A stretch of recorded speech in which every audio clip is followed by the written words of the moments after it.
Paano ang tamang koneksyon ng mga ilaw ng traffic light mula dito sa panel patungo dito sa traffic light pole hanggang sa mga ilaw ng traffic light? Yan naman po ang aking ibabahagi sa inyo sa video po na ito. Basic tutorial in electrical termination, traffic light man or street light. Mapapanood nyo po yan dito sa aking YouTube channel.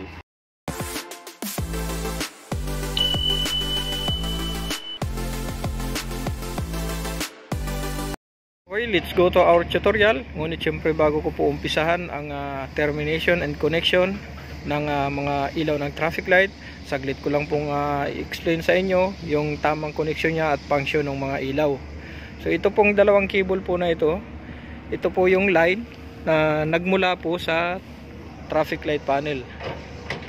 So ito yung magbibigay po ng supply dito po sa mga ilaw. Ngunit meron po itong sinusunod na function or yung tamang numbering niya. Kung ilan po yung para sa isang cable na ito na ilaw, kung ilang ilaw yung ilalagay dito, naka-indicate po yan dun sa drawing plan. So puntahan po natin yung drawing plan. Okay, ito po yung drawing plan niya, which is ito po yung traffic light pole na pinuntahan po natin. Yan po yun. Okay, ang naka-indicate po na number dito na dalawang ilaw ang gagamitin ng isang line, which is ito pong number 2 na ito. Yan. Kung napapansin po ninyo itong dalawang arrow na ito po ay para po dito sa number 2 na ito. Yan.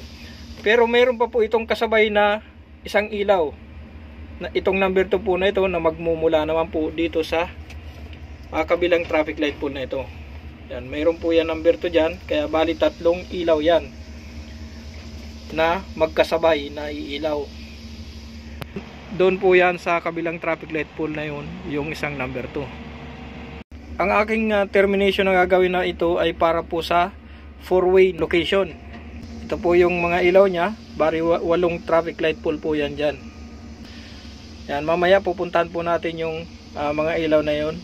Lahat ng nakaharap po sa atin, yun po yung connection nito ng dalawang ito. Yan, ito umpisa po tayo dito sa isang traffic light pole na ito na malaki. Yan, papunta po tayo dito sa isang malaki na traffic light pole na nasa kabila. Okay, puntahan po natin yung mga ilaw. Okay, yan lahat na nakaharap dito sa atin na ilaw, yung dalawang yan, mula dito sa arm ng traffic light hanggang itong nasa body po ng traffic light, yan po yung nakakonek sa number 2.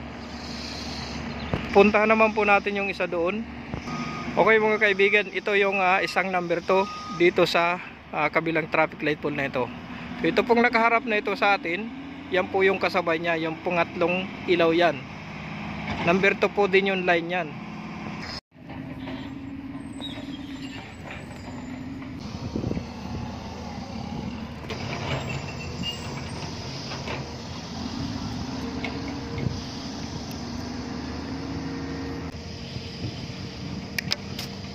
Okay guys, na-connect ko na yung line na number 2 papunta po dito sa dalawang ilaw na ito. Yan po yung light na susupply ng number 2 at ito pong isa na ito na ilaw na papunta po dun sa direksyon ng may sasakyan na yun. So okay na po yung isang line po natin. At pansinin po ninyo yung pagkaka-terminate ko, color coding naman po yan, hindi kayo malilito dyan. Yung kulay black, tatlong red, tatlong yellow, tatlong green at tatlong yellow green. Ito pong yellow green natin, earthing groundings po yan. So okay na po itong line number 2 at ang susunod ko naman pong i-terminate itong line na number 4 para po dito sa isang ilaw po na ito.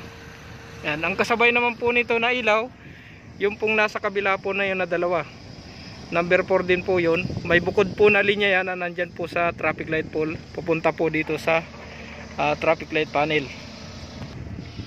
Okay, review ko lang sa inyo mga kaibigan itong unang traffic light pole na natapos kong i-terminate. Ito po yung number 2 and number 4 ang line. So ito po yung number 4, okay na rin po yan. Yan, number 4. At ito po yung number 2. So okay na po yung ating line na dalawa. Okay, ang susunod ko naman po na i-terminate yung nasa gitna po na traffic light pole na maliit na yan, which is ito po yan. Dito po tayo sa drawing plan para mas malinaw po sa inyo. Ito po yung susunod ko na i-terminate, 3 and 7.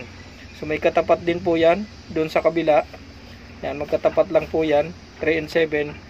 Ngunit magkahiwalay po ang line yan, pero parehas ng numbering yan. So magsasama na lang po yan dito sa 3 and 7. Kaya dala-dalawa po yung ating nakaterminate sa bawat terminal.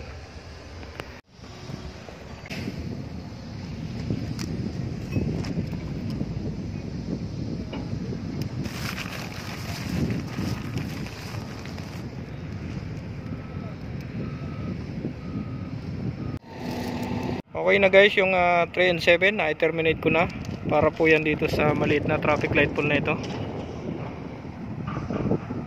Yan, ang katapat niya ay yung nasa kabila na yon, 3 and 7 din yun, ngunit mamaya ko na yun na i-terminate dahil uunahin ko itong malaking traffic light pole na ito na connection na para sa number 2, yung katapat po nung kabila na yon.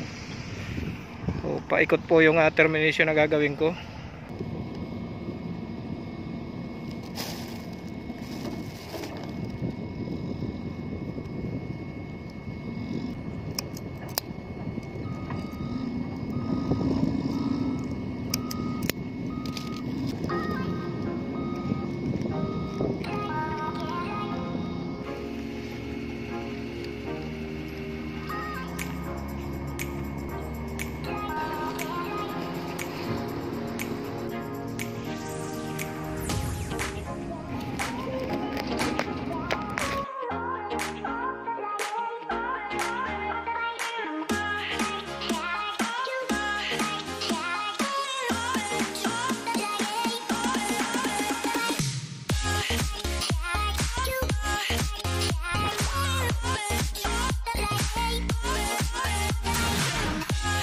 Okay, finally natapos ko na po ang lahat ng termination sa lahat po ng traffic light na ito. So reviewin ko na lang po ang bawat connection at yung numbering niya para mas clear po sa inyo. At after po na ma-review yung lahat ng connection at numbering, puntahan naman po natin yung drawing plan para mas malinaw po sa inyo at explain ko din po yung bawat connection doon. Okay, ito po yung number 4 na cable. Ang kasabay po na ito nitong ilaw ay yung nandun po sa kabila po na yon. May 2 and 4 po yung nandun at yung number 4 na isa doon kasabay po nitong isa na ito. At ito naman po yung number 6 na cable. Ang kasabay naman po nito ay yung nandun po sa may sasakyan po na yan. 4 and 8 po yung nandyan. So okay na to, close na po ito. Okay guys, ito po yung drawing plan ng traffic light na aking ikinunik ng mga cable. So explain ko lang po saglit sa inyo yung bawat numbering para makuha po ninyo yung tamang connection ng bawat ilaw. So ito po ay 4-way location. Start po ako dito sa una ko pong iterminate, 4 and 2. Ito pong dalawang ilaw na ito ng number 2, may kasabay po ito ng isang ilaw na nandito po sa kabila na ito. Ito po yung number 2. Pag umilaw po ito, iilaw din po itong dalawa na ito. So ito naman pong number 4 na ito, katapat po nito nandito po sa kabila na ito. Ayan po yung 4 and 6. Ayan, pag umilaw din po itong number 4 na ito, iilaw din po itong isang number 4 na ito. So hindi po kayo malilito sa termination at connection ng bawat ilaw dahil may numbering po. Basta susundan lang po ninyo yung bawat numbering na nakalagay po sa drawing plan. So okay na po yung aking explanation. Siguro ay nakuha man na po ninyo at siguro ay naintindihan nyo naman po. Okay, hanggang dito na lang po ang video na ito. Maraming salamat po. Siyempre, wag po natin kalimutan mag-subscribe sa aking YouTube channel, Dietboy40. At pakihit na rin po ng notification bell para updated po kayo sa mga susunod ko pa na video na i-upload.